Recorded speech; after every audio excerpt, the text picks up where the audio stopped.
Hello and welcome to Sophie & Co. I'm Sophie Shevardnadze. Paul Hellyer served as the Canadian Minister of Defense in the 1960s, shaping the country's armed forces for years to come. It was only in his retirement that he says he made a life-changing discovery.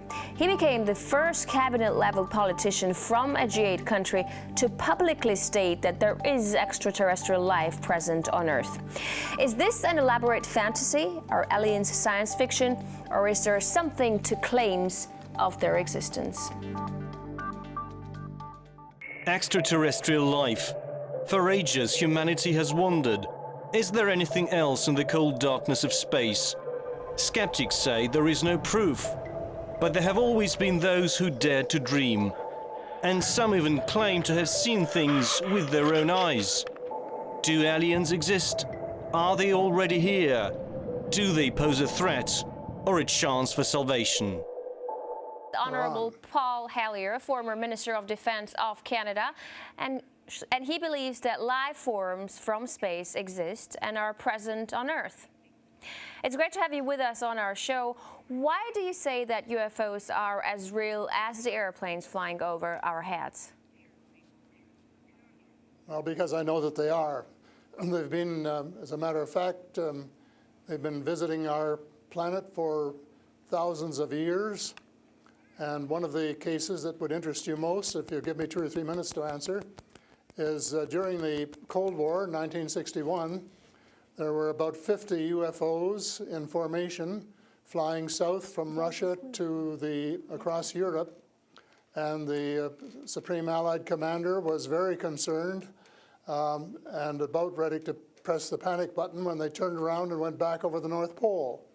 So they decided to do an investigation. And they investigated for 3 years, and they decided that with absolute certainty that 4 different species at least, had been visiting this planet for thousands of years. So that's, we have a long history of UFOs, and of course there's been a lot more activity in the last few decades since we invented the atomic bomb. And they're very concerned about that and the fact that we might use it again. And because the whole cosmos is a unity, and it affects not just us, but other people in the cosmos, they're very much afraid that we might be stupid enough to start using atomic weapons again, and this would be very bad for us and for them as well. So no serious scientist has ever publicly confirmed evidence of an encounter with extraterrestrials. Why would scientists not confirm the facts if they exist? I'm afraid they must go out of their way not to find out. Because if they did, even 10% of the amount of research I've done in the last 8 years, they would be as convinced as I am. I mean, they could do it even faster. Might take them a little longer when they didn't have a military background. But there are so many wonderful books that tell these stories, and they've been authenticated. The sightings have been authenticated by more than one witness, and also by radar. And they have landed in various places around the world, including Russia. There's a famous case there. I can't remember the name of the place, but it was widely reported at the time. A man wrote a book about it, and then the French bought the book rights so that it wouldn't be circulated around. There's just so much evidence. If anybody will take the time off to do a little bit of research and study. But people just are, some people are interested and will take the time, and the others just say, oh, it's just fantasy. Mm-hmm. But since I've been public on this subject, I get, probably 3 or 4 emails a week from all over the world from people who have actually witnessed sightings. And some of them who have actually been on the ships, and some of them who have actually been transported to another planet. And so this information is not, it is top secret in a way that the governments aren't talking about it. But if you listen to the whistleblowers and the people who have worked in the industry and who know what is going on, there is just a lot of information out there and it doesn't take very long to get your hands on it. But see, the problem is that some people who report UFO sightings and alien abductions have been shown to make things up to make things up to be famous, to make money, or just for a prank. How do we tell fiction from a fact? Well, you have to spend a lot of time trying to find. We used to say separating the wheat from the chaff, and it takes a lot of effort. When I was minister, I got sighting reports, and when we checked them out, about 80%, about 8 out of 10, were not real. There were sights of Venus or plasma or a dozen other things, but there were 15 or 20% for which there was no explanation, and they were the genuine unidentified flying objects. These things go way back. One of the conferences I went to was in Las Vegas, was promoted by a chap who had written a book about crashes. And there were dozens and dozens and dozens of them, and many of them very, very well authenticated, so that it would be impossible to read all of that evidence and not to come to the conclusion that these vehicles were real. Have you ever had your own encounter with aliens? Not an encounter with aliens, no. I have seen a UFO about 120 miles north of Toronto over Lake Muskoka, where I have a cottage. And 2 years ago, last Canadian Thanksgiving, which is October, my wife decided she wanted to go out and look at the stars. So I'm not much of a night man, but I put on my cap and went out with her. And she looked into the eastern sky and said, "There's a star." And I turned around the other way and I said, "Oh, there's a much brighter one over here." And she looked, and it was. And we watched it until our necks almost broke for about 20 minutes. And it was definitely a UFO, because it could change position in the sky by 3 or 4 degrees in 3 or 4 seconds. And I checked out, there were no satellites that could do that. The space station wasn't going by, and it isn't able to move that fast anyway. And there was no other explanation except that it was the real thing. And 2 days later, I went down on the dock, got a comfortable chair, and watched it came back almost to the same spot and entertained me for as long as I could take it. And then I went back to the cottage.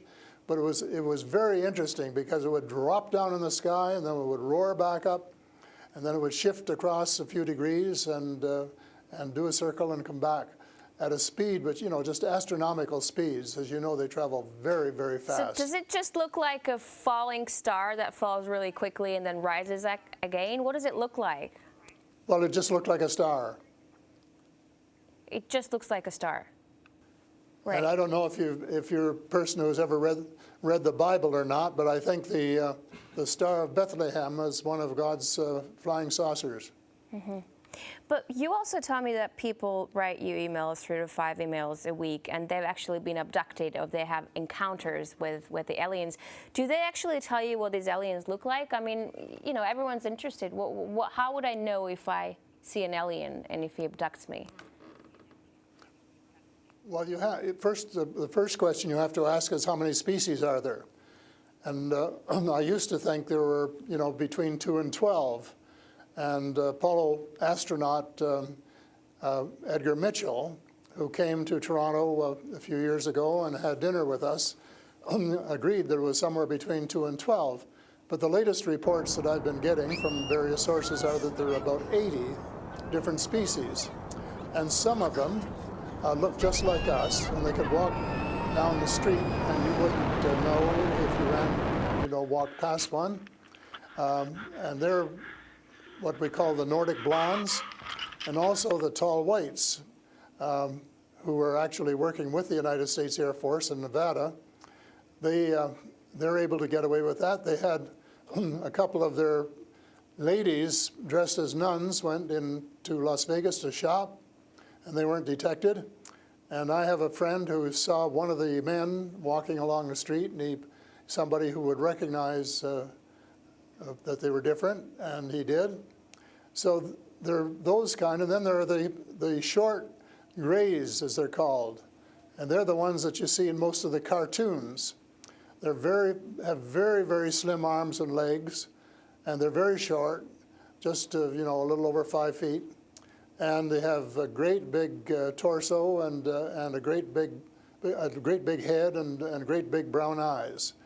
But they're different species, so you have to know that they're different species, and it's and know that they're all different. Mm-hmm. So if you saw the short gray, you'd certainly know that there was something up that you'd never seen before. But if you saw one of the Nordic blondes, well, you'd probably say, "Oh, I wonder if she's from Denmark or somewhere," So this species that you're describing, are they all different in terms of nice and mean? Are some of them nice and benevolent? Are others nasty? Or how are they? Are they good to people on Earth, or are they here to harm them? Well, it's a difficult question to answer because they have different agendas. And maybe all of us on Earth should have the same agenda, but you couldn't say maybe that Russia and China and the United States all had the same agenda at every turn, because they don't. And I would say that nearly all are benign, they're benevolent, they want to help us. There may be one or two species which do not. And that's one of the things I'm investigating at the moment, is to see who they are and what they're up to and what their agendas really are. All right, we're talking to Paul Hellyer, former Canadian Minister of Defense, who says extraterrestrial life forms exist and are present on Earth. We'll talk more about what they are and why they're here after a short break. Stay with us.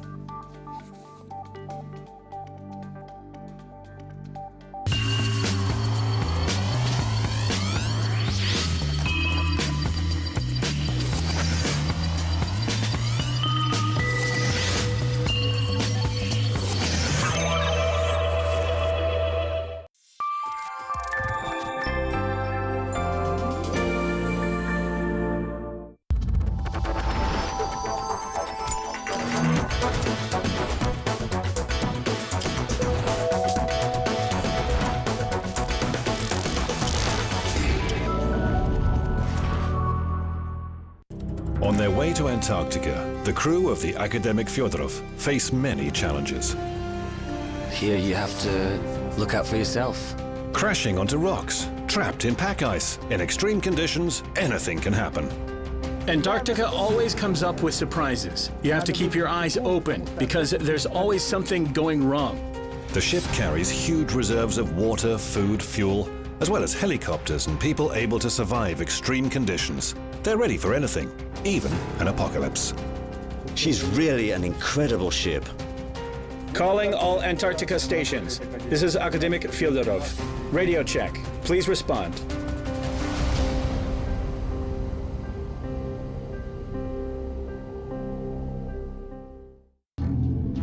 Unexplored Antarctica. What is it in this icy expanse that attracts the people who come here? Now I only go to the dacha and Antarctica. A new generation of polar explorers is coming. We have a new group of specialists here now. All of them are young. How are they going to get along with each other? I don't know. Who are they? I used to be a bureaucrat. Seriously. What adventures await in this mysterious land? Where do they live? What do they eat? And what are they actually doing in Antarctica?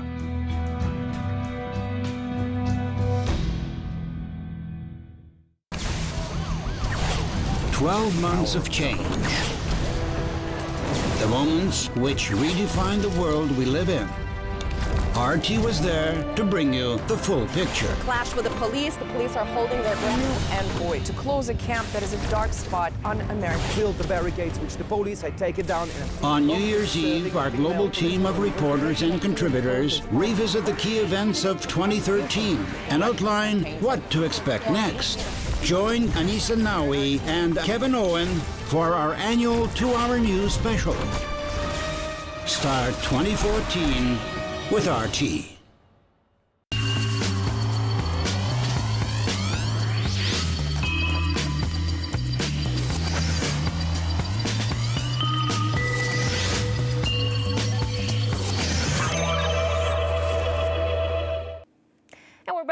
Hellyer, former Canadian Minister of Defense, to talk about extraterrestrial life forms. Great to have you back. So these extraterrestrial creatures, where did they come from and how did they get here to Earth? They come from various places. For a long while, I only knew about ones who came from different star systems. The Pleiades and Reta Reticula and several other star systems, but in the last few months I have met people who have made me aware of that there are some in our star system, and that there are actually extraterrestrials who live on a planet called Andromeda, which is one of the moons of Saturn, and that there are others on Venus and some on Mars, and that they may be interacting between themselves. I suspect that they are, because there is what is called a federation of these people, and they have rules. For example, one of the rules is that they don't interfere in our affairs unless they're invited to. And that's one of the reasons probably that we haven't seen more of them until very recently. And so but what do you mean? There are a lot of people who want to interact with them. There are a lot of people who actually want to see them and know who they are. What, they need a special invitation to interact with us? What does it mean? They don't want to interfere into our affairs. Well, they don't want to tell us how to run our affairs. They have accepted the fact this is our planet and that we have the right to run it.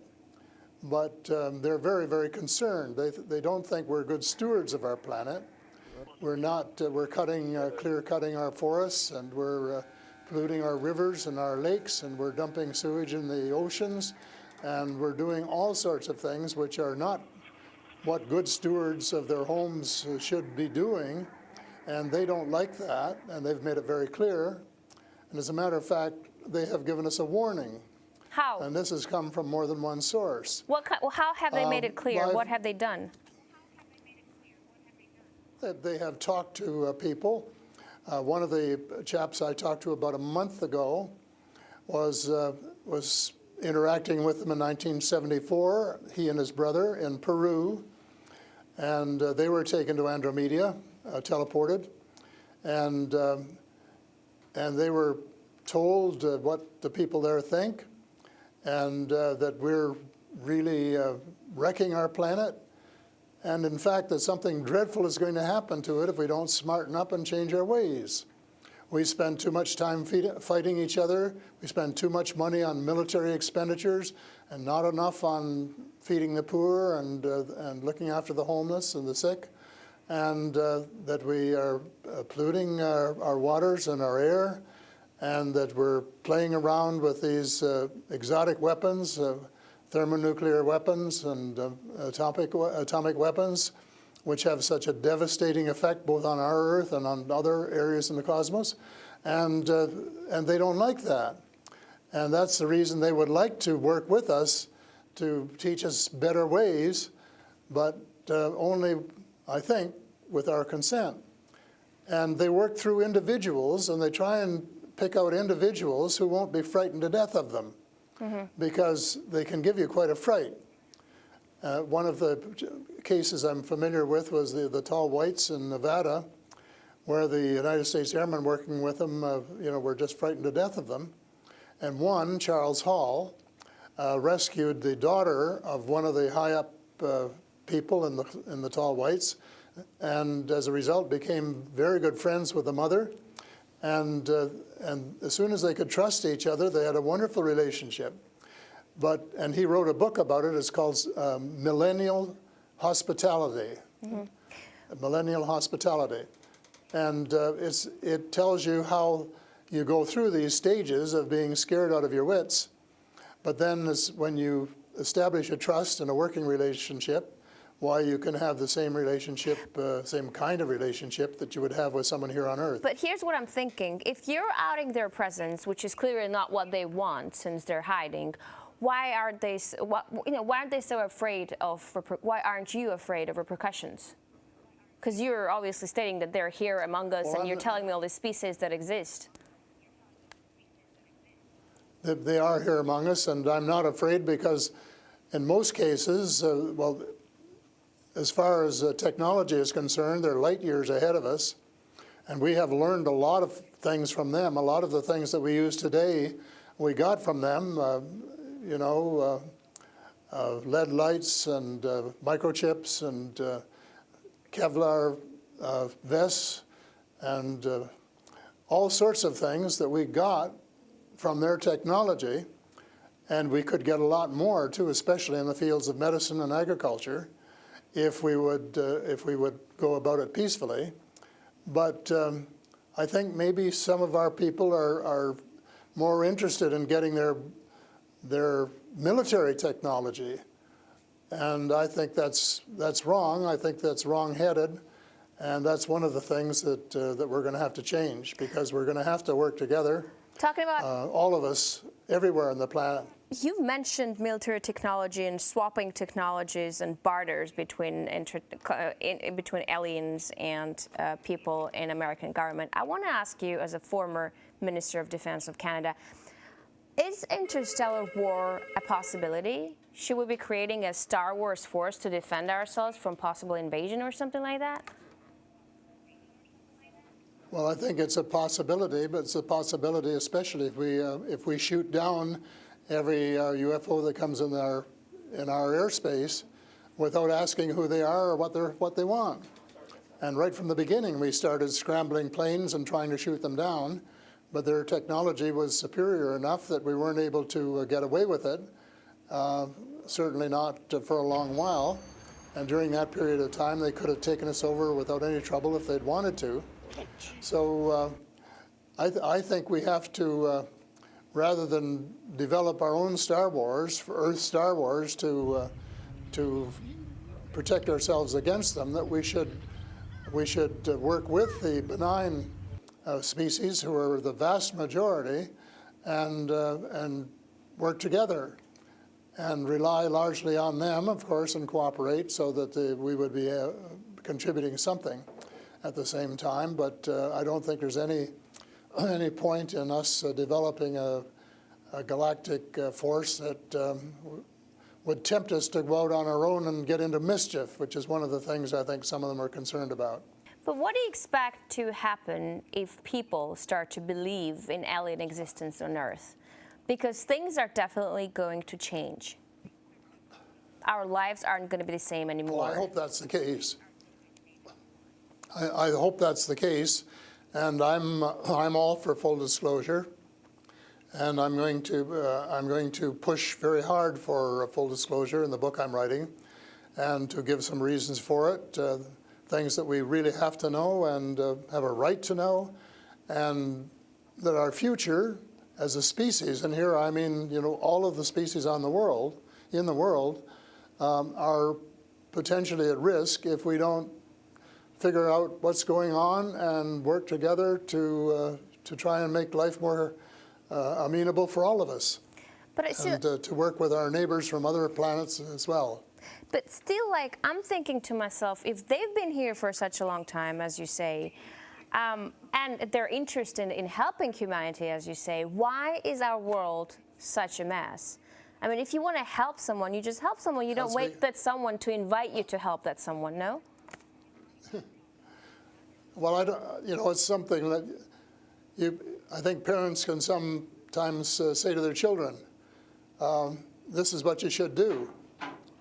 But that doesn't mean the children are going to do it, does it? Because the cosmos is based on free choice. And we're given the option of making mistakes, of making wrong choices. And I guess what bothers some of us is we've made too many wrong choices and not enough right choices.